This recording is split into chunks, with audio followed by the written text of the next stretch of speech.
Assalamualaikum warahmatullahi wabarakatuh.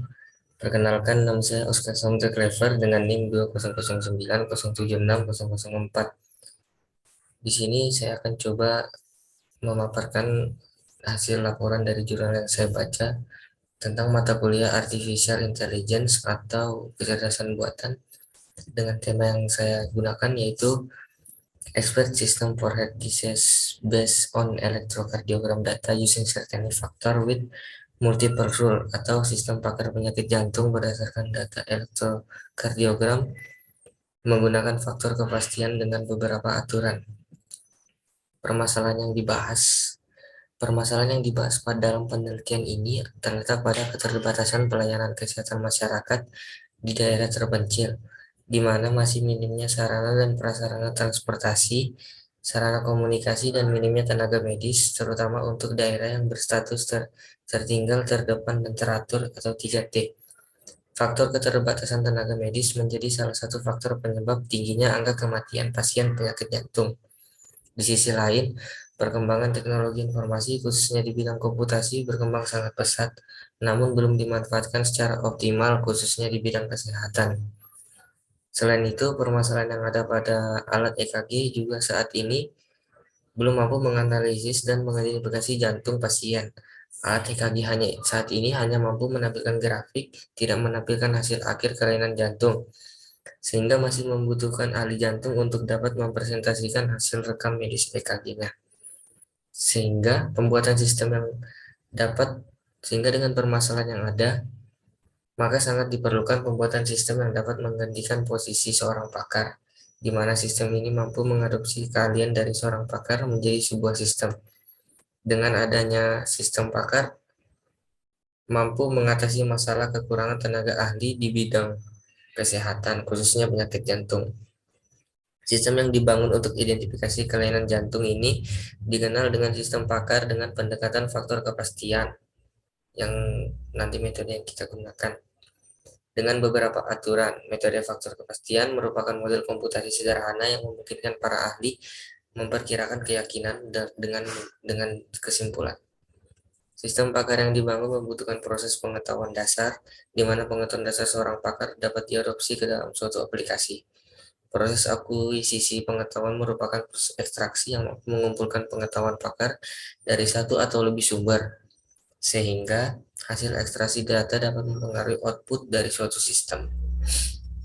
Berikutnya di sini ada teknik dan algoritma yang digunakan.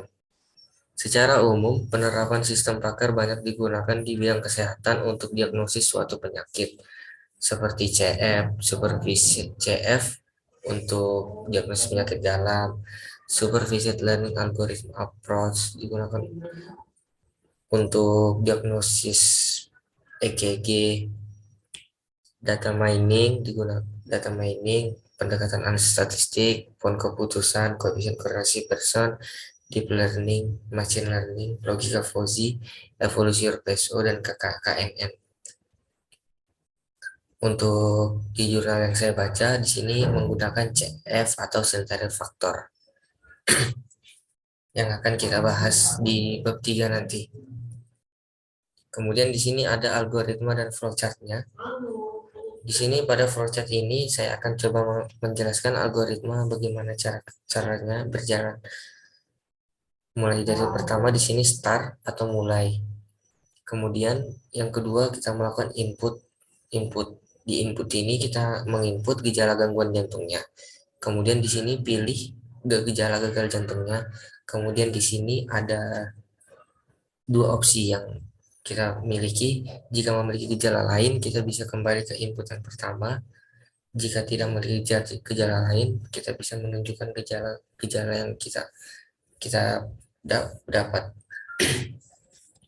Kemudian yang keenam, kita hitung aturan CF-nya atau centering factor-nya. Yang ketujuh, hitung nilai CF dari setiap basis aturan.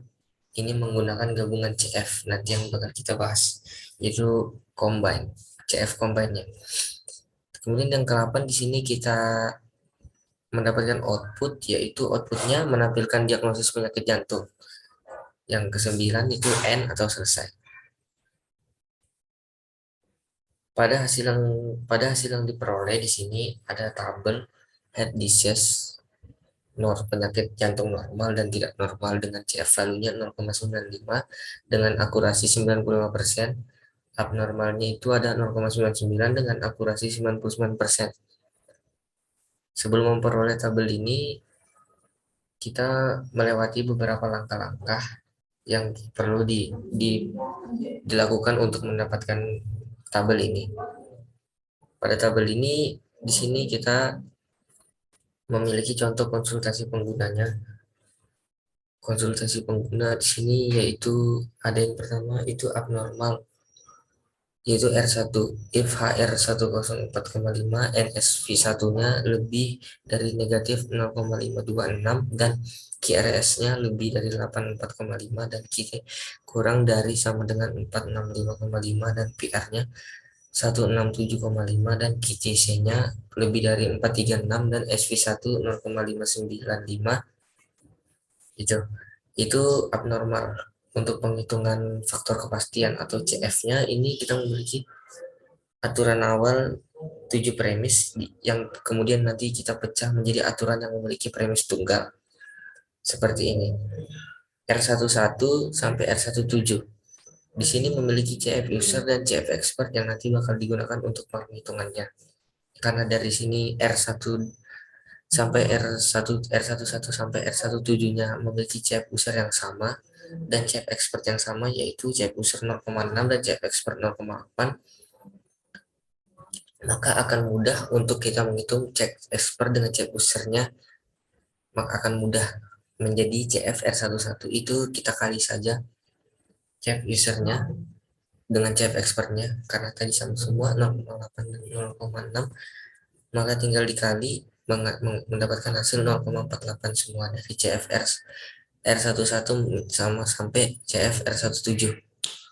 Setelah tadi kita gabungkan CFR 11 dengan CFR 12 dengan rumus CF combine yang tadi dibahas di flowchart dengan cara CF combine CFR 11 sama CFR 12, maka nanti kita akan mendapatkan CF volt.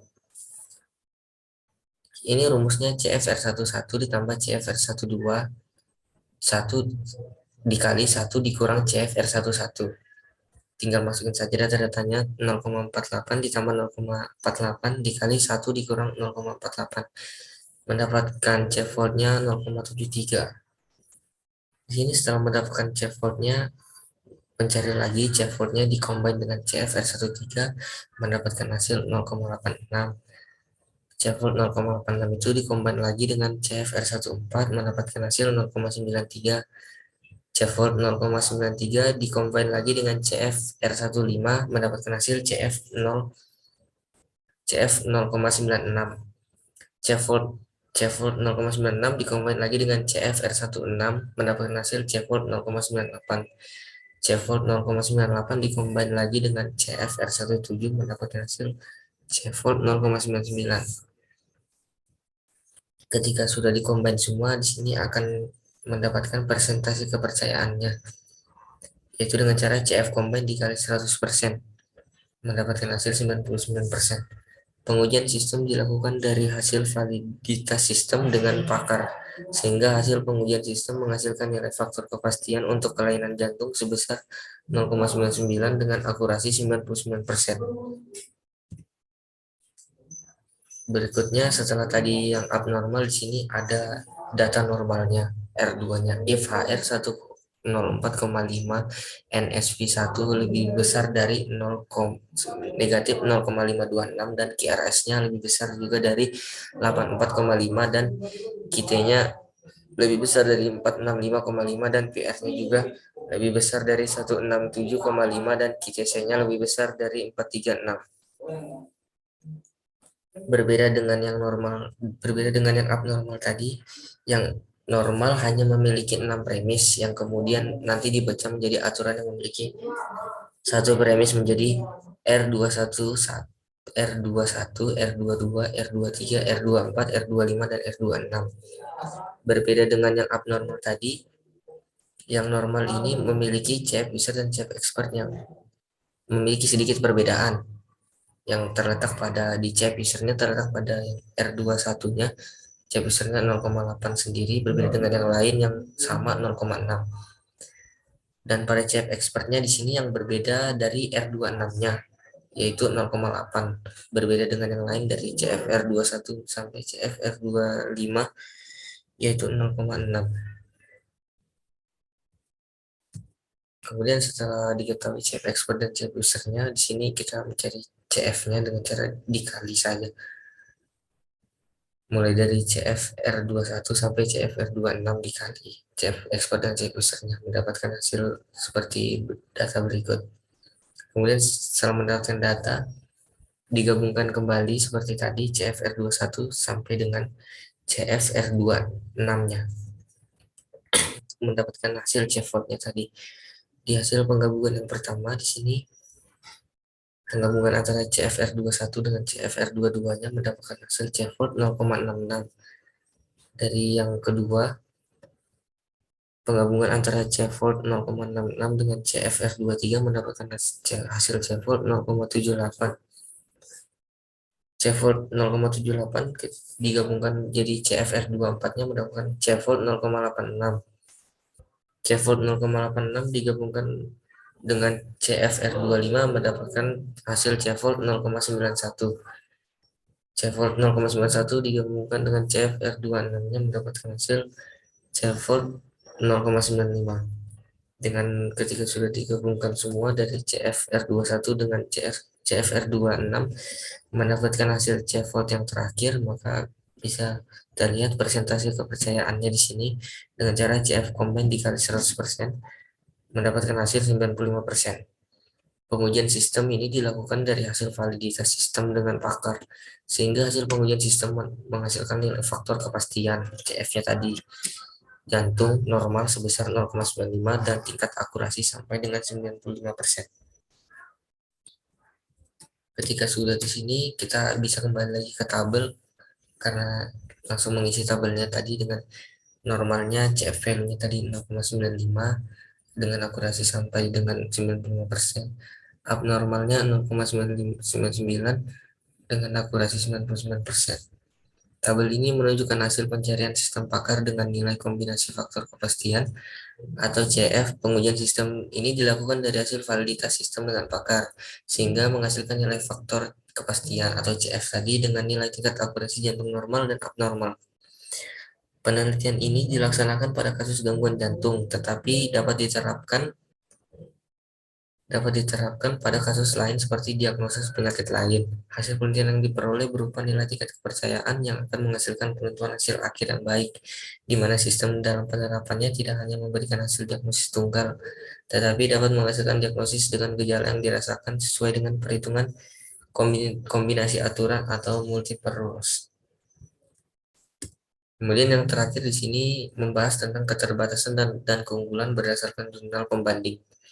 Di keterbatasan, jurnal yang saya gunakan memiliki keterbatasan yang tersedia pada jurnal pembanding, yaitu terletak pada penginputan datanya yang dilakukan, di mana pada jurnal yang saya gunakan tidak menggunakan input variabel usia dan input penyakit-penyakit dengan deskripsi yang lengkap. Karena jurnal yang saya gunakan sebagai pembanding itu memiliki keunggulan, karena dia menggunakan logika fuzzy. Keunggulannya, jurnal yang saya gunakan memiliki keunggulan yang terletak pada pendataan yang mudah dipahami oleh orang awam karena menggunakan pendekatan faktor kepastian, menggunakan CF tadi dengan beberapa aturan, di mana proses eksekusi aturan, beberapa aturan yang dapat menghasilkan suatu hipotesis. Pengujian sistem ini dilakukan dari hasil validitas sistem dengan pakar. Mungkin hanya itu yang dapat saya sampaikan, kurang lebihnya mohon maaf. Wassalamualaikum warahmatullahi wabarakatuh.